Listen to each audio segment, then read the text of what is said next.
Part 5 of JoJo is full of great stands, some of the best in the entire series in my opinion. With most fights being intense, violent, and suspenseful, the part even introduced many unique stands that are still unique to that part, like the concept of wearable stands in the form of White Album and Oasis. But there is one stand from Part 5 that is unlike any other that we have seen before that seemed to just break all of the rules. Even Giorno himself said that this stand breaks every single rule he's ever known. Notorious B.I.G, the stand that is a bit more bizarre than the rest. Come on.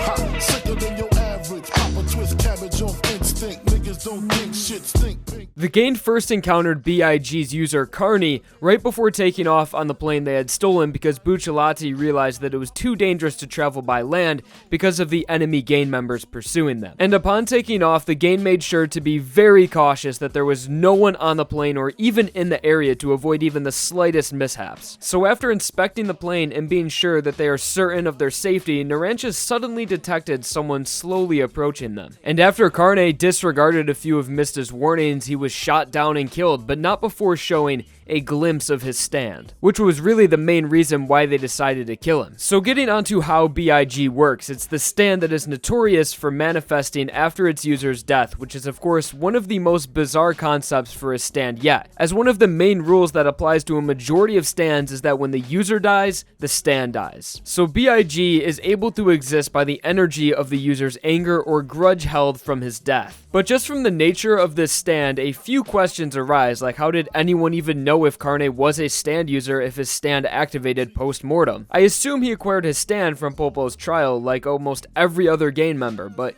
he didn't die from the stand arrow piercing him, nor did he have a stand to show, so possibly Popo and the other capos came to the conclusion that his stand would activate after he died and used him as some sort of suicide bomber, gambling on their theory. Or it's possible that Carne himself was fully aware of his stand's ability even if not being able to use it. So whichever may be the case, my biggest question is why did B.I.G's user appear in the exact moment that his possibly unknown ability would be perfect for? I mean, this just seems like way too big of a coincidence. If Carne approached the gang in any other situation besides before getting on an airplane, B.I.G probably wouldn't have even bothered them. It probably would have just chased after the nearest car driving by. So based on Carne's appearance, I think it was made clear that he was aware of his stand's ability and how it worked. He was most likely planted at the nearest airport to the gang's location just in case they tried to get on an airplane. And when the gang inevitably showed up to steal the airplane, it was Carne's time to strike. And when I say strike, I guess I really mean dying passively. So B.I.G's ability is actually quite impressive for a stand that is automatic and uncontrollable, but it's part of the stand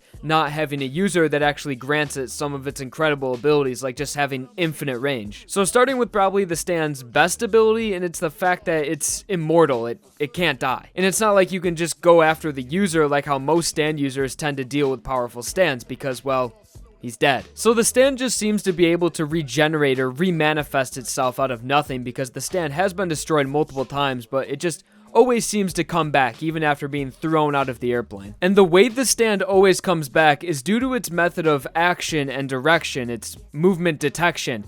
And I totally did not mean for that to rhyme, it just so happened this way when I'm reading off my script, but considering this episode is about Notorious B.I.G, I guess it fits. So B.I.G is completely blind and will be drawn to whatever is moving the fastest in its direct proximity, such as when it's outside of the plane, it will go after the plane, but when it's inside of the plane, it will go after whatever or whoever is moving fastest within it. So it won't go after the fastest thing in the world at that moment, just the fastest thing around it. Although its range is infinite, that just means it can go anywhere it wants without limitations. This aspect of the stand is also its biggest weakness, as it can easily be distracted and avoided by its opponents once they discover how it functions. But so far, the stand has infinite range and infinite speed, and if that wasn't enough, it also has infinite durability, meaning that the stand does not take damage. It cannot be damaged. Really, it can only be slowed down or stalled, and any physical damage given to the stand will just be absorbed.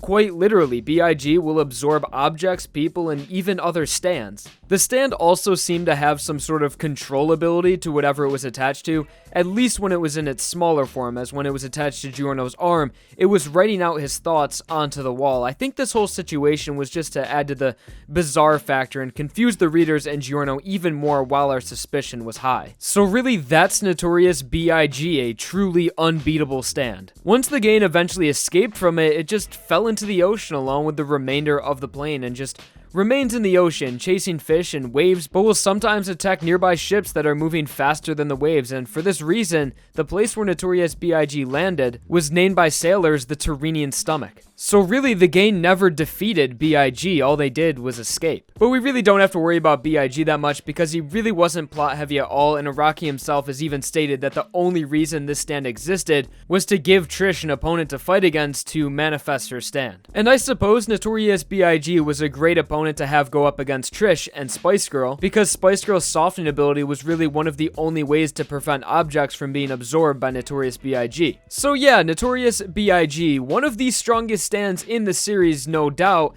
It would just really suck to be the stand user, and really the stand that was created for Trish. So that's how Notorious B.I.G. works. Like the video if you enjoyed, or if I fought your boredom, and of course subscribe for more videos.